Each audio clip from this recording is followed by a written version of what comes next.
Welcome to Soji's kitchen and my family vlogs లో ఈ రోజు అయితే బ్రెడ్ తో పనీర్ శాండ్విచ్ అయితే చాలా హెల్దీగా పిల్లలకి పెద్దవాళ్ళకి అలాగే జిమ్ చేసిన వాళ్ళకి యోగా చేసిన వాళ్ళకి చాలా హెల్దీగా ఉండే ఈ బ్రెడ్ శాండ్విచ్ ని సింపుల్ గా ఎలా తయారు చేసుకోవాలో చూసండి. అలాగే ఎవరైతే నా ఛానల్ ని ఫస్ట్ టైం చూస్తున్నారో మరిన్ని వీడియోస్ కోసం సబ్స్క్రైబ్ చేసుకోండి.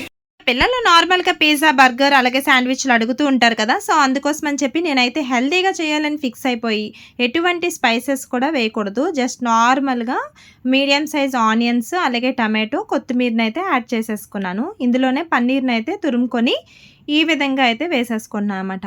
మనకి పిల్లలకి నార్మల్గా ప్రతి దీంట్లో స్పైసెస్ వేసేస్తాం కదా. సో అలా కాకుండా జస్ట్ సాల్ట్ వేసేసి కలిపేసి పక్కన పెట్టుకోవాలి. కొంచెం హెల్తీగా ఉండడానికి మేము ఎప్పుడు హాటా బ్రెడ్డే వాడతాం కాబట్టి సో ఇంకా దాన్ని అయితే బ్రెడ్ స్లైసెస్ని తీసుకొని దాని మీద బటర్తో అయితే ఈ విధంగా స్ప్రెడ్ చేసేయాలి. సో నేనైతే ఇప్పుడు హెల్తీగా చెప్తున్నాను కాబట్టి ఈ విధంగా వేసుకున్నాము. లేదు అంటే కనుక చీజ్ వేసుకోవచ్చు, లేదు అంటే చిల్లీ ఫ్లేక్స్ ఒరిగానో ఇవన్నీ కూడా యాడ్ చేసుకోవచ్చు స్పైసెస్తో. ఇంకా మా పిల్లల కోసం అయితే నేను సింపుల్గా ఈ విధంగా చేసేసి దీని మీద ఇంకొక బ్రెడ్ స్లైస్ని కూడా పెట్టేసి ఇంకా ఆల్రెడీ ప్యాన్ పెట్టేసుకున్నాను. అది కొంచెం హీట్ అయిన తర్వాత మనం దీన్ని అయితే పెట్టేసుకోవాలన్నమాట. చక్కగా ఈ విధంగా పెట్టేసి రెండు వైపులా కూడా మంచిగా కాల్చుకోవాలి. ఒక 5 మినిట్స్ పాటు ఈ విధంగా అయింది అంటే చక్కగా అయిపోతుంది. దీని మీద కూడా కొంచెం బటర్ని అప్లై చేసుకుంటే మనకి తినేటప్పుడు టేస్టీగా తగులుతుంది అనమాట.